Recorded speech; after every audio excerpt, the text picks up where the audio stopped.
నమస్తే, welcome to Abhinav Bharat. 5 ఏళ్లు AP రాజకీయాల్లో ఫైర్ బ్రాండ్గా చలామణి అయిన వైసీపీ నేతలు ఇప్పుడు ఎక్కడా కనిపించటం లేదు. ఎక్కడా వారి మాట కూడా వినిపించటం లేదు.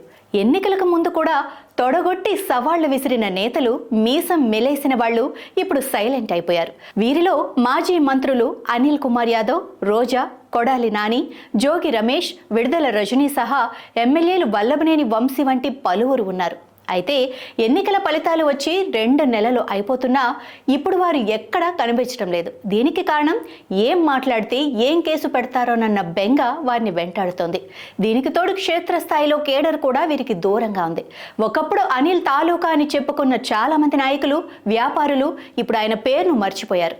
ఆయనతో పెద్దగా సంబంధాలు లేవని, ఎన్నికలకు ముందే అవన్నీ తెంచేసుకున్నాం అని చెబుతున్నారు.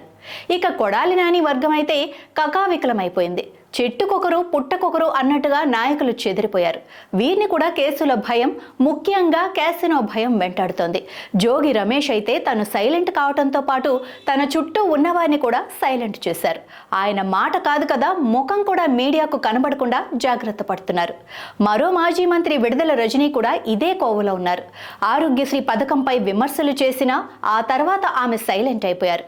ఇక ఫైర్ బ్రాండ్గా అందరికంటే ఎక్కువ గుర్తింపు తెచ్చుకున్న రోజా అయితే గుళ్ళు గోపురాల్లో తప్ప ఎక్కడా కనిపించడం లేదు. చేసిన పాపాలు పోయేందుకు పూజలు చేయించుకుంటున్నారు అంటూ ఆమె మీద కూటమి నేతలు సెటైర్లు వేస్తున్నారు. మొత్తంగా చూస్తే ఏపీ రాజకీయాల్లో ఫైర్ రేపిన ఫైర్ బ్రాండ్లు అందరూ ఇప్పుడు సైలెంట్ అయిపోయారని చెప్పాలి. ఇప్పుడే కాదు, మరో 2 ఏళ్ల దాకా వారంతా వనవాసంలోనే ఉంటారన్న వార్తలు వినిపిస్తున్నాయి. ఏ చిన్న విషయంలో వారు బయటకు వచ్చినా ఇబ్బందేనని, ప్రస్తుతం ఉన్న పరిస్థితుల్లో తగ్గి ఉండటమే మంచిదని అనుచరులు వారించడంతో తత్వం బోధపడిన వారిలా వారంతా మౌనం పాటిస్తున్నారని రాజకీయ వర్గాల్లో చర్చ నడుస్తోంది. కొత్త ప్రభుత్వం ఏర్పడిన తర్వాత నెల రోజులకైనా వీరంతా బయటకు వస్తారని అందరూ భావించారు. కానీ అలా జరగకపోవడంతో అధికారంలో ఉన్నప్పుడే వాళ్ళంతా ఫైర్ అని, ఇప్పుడు మాత్రం ఫ్లవర్స్ అని సోషల్ మీడియాలో ప్రత్యర్థులు కామెంట్స్ విసురుతున్నారు.